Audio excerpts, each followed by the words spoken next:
اور چند ہی روز میں انشاءاللہ آپ کی وہ حاجت ان کے خلاف اگر ایک مرتبہ صرف یہ ختم کر لیا سورہ نوح کا تو جان چھوٹ جائے گی دشمن سے۔ ایسا مشکل ہے جو آپ نے بہت وظائف پڑھے ہیں لیکن ابھی تک نہیں ہو رہا، آپ کا کوئی حاجت پورا نہیں ہو رہا، آپ کسی مشکل میں پھنس گئے ہیں، بہت جنتر منتر کر لیے، بہت سے عاملین کے پاس بھی گئے، سب کچھ کیا لیکن کچھ بھی نہیں ہو رہا، آپ کی حاجت پوری نہیں ہو رہی، تو میرے بھائیو الحمدللہ وکفا وسلام علی عبادہ الذین اصطفی اما بعد فاعوذ باللہ من الشیطان الرجیم بسم اللہ الرحمن الرحیم انا ارسلنا نوحا الى قومه ان انذر قومك من قبل ان یأتیہم عذاب علیم صدق اللہ مولانا العظیم۔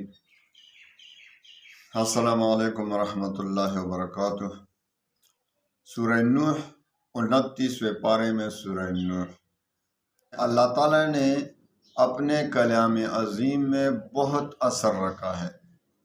لو انزلنا هذا القرآن على جبل لرأيته خاشعا متصدعا من خشیۃ اللہ۔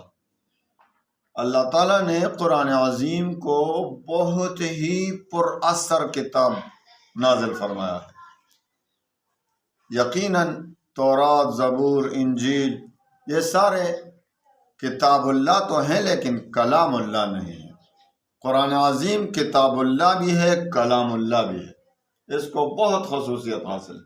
تو اس کے بعد صورتوں میں بہت سے فضائل، بہت سے کمالات رکھے ہوئے ہیں جو بزرگوں کے آزمودہ اور بزرگوں نے ان پر تجربات کیے ہیں۔ تو سورہ نوح کا ایک وظیفہ میں آپ کو بتا رہا ہوں کہ جو مشکل کسی وجہ سے حل نہیں ہو رہا، جو یا کوئی دشمن ہے آپ کے خلاف لگا ہوا ہے، آپ کے خلاف کارروائی کر رہا ہے، خفیہ تدابیر بنا رہا ہے، دشمن ایک ہے یا زیادہ ہے، جتنے بھی ہوں اور جتنے بھی دشمن ہوں ان کے خلاف اگر ایک مرتبہ صرف یہ ختم کر لیا سورہ نوح کا تو جان چھوٹ جائے گی دشمنوں سے۔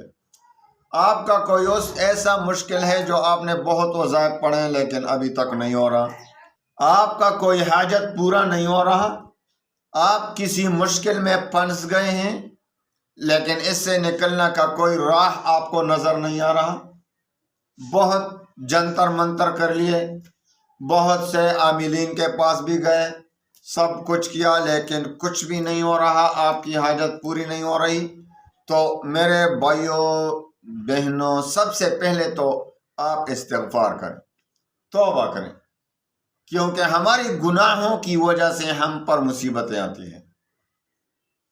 تو سب سے پہلے جب توبہ کریں گے پھر عمل کریں گے تو پھر وہی وظیفہ کام کرے گا۔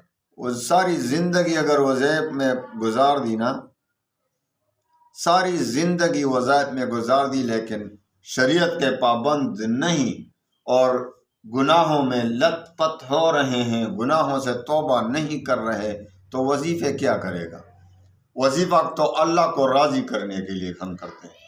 یہ وظیفہ کریں بھائی، سورہ اخلاص کا وظیفہ کریں بھائی، استغفار کا وظیفہ کریں، سورہ یاسین کا ختم کریں تاکہ اللہ ہم سے راضی ہو۔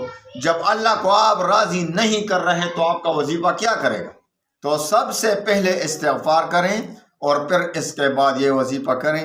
میں آپ کو ایسا وظیفہ بتا دیتا ہوں لیکن اکیلے آپ نہیں کر سکتے ہو، وہ ضرور بے ضرور دوسرے لوگوں کو جمع کر کے ایک محفل میں کرنا ہوگا۔ ایک محفل میں جو صحیح پڑھنے والے، قرآن عظیم کے صحیح پڑھنے والے ہوں گے، عورتیں بھی کر سکتی ہیں اور مرد بھی کر سکتے ہیں۔ تو سب سے پہلے جو بھی ختم میں شامل ہوگا، سب سے پہلے ایک تو بوضو ہونا چاہیے، کیونکہ قرآن تو ویسے ہی بوضو، اس کو ٹچ کرنا بھی حرام ہے۔ قرآن عظیم کو لا یمسہ الا المطہرون، سورہ واقعہ دیکھیں، اس کو صرف پاک لوگ جو ہے ٹچ کر سکتے ہیں۔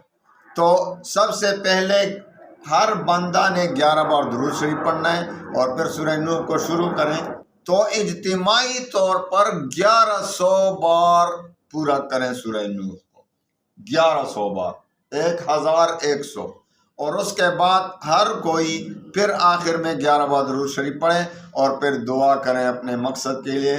اگر دشمن آپ کے ساتھ ناانصافی کر رہا ہو، آپ کے خلاف کارروائی کر رہا ہو، اس سے جان چھوٹ جائے گی، دعا کریں اگر آپ حق پر ہوں۔ تب کسی دوسری حاجت کے لیے آپ پڑھ رہے ہیں، دوسری حاجت کے لیے دعا کریں، جس مقصد کے لیے آپ نے ختم کیا ایک بار صرف ایک بار یہ ختم کریں اور پھر دیکھیں کہ کس طرح اثر کرتا ہے انشاءاللہ۔ تو جو بھی حاجت ہوگی اس کے لیے دعا کریں، انشاءاللہ بالکل تیر بہدف کام کرے گا اور چند ہی روز میں انشاءاللہ آپ کی وہ حاجت پوری ہو جائے گی۔ اللہ تعالیٰ تمام مسلمانوں پر رحم فرمائے، تمام مسلمانوں کی پریشانیوں کو اپنے فضل و کرم سے دور فرمائے۔ وآخر دعوانا ان الحمدللہ۔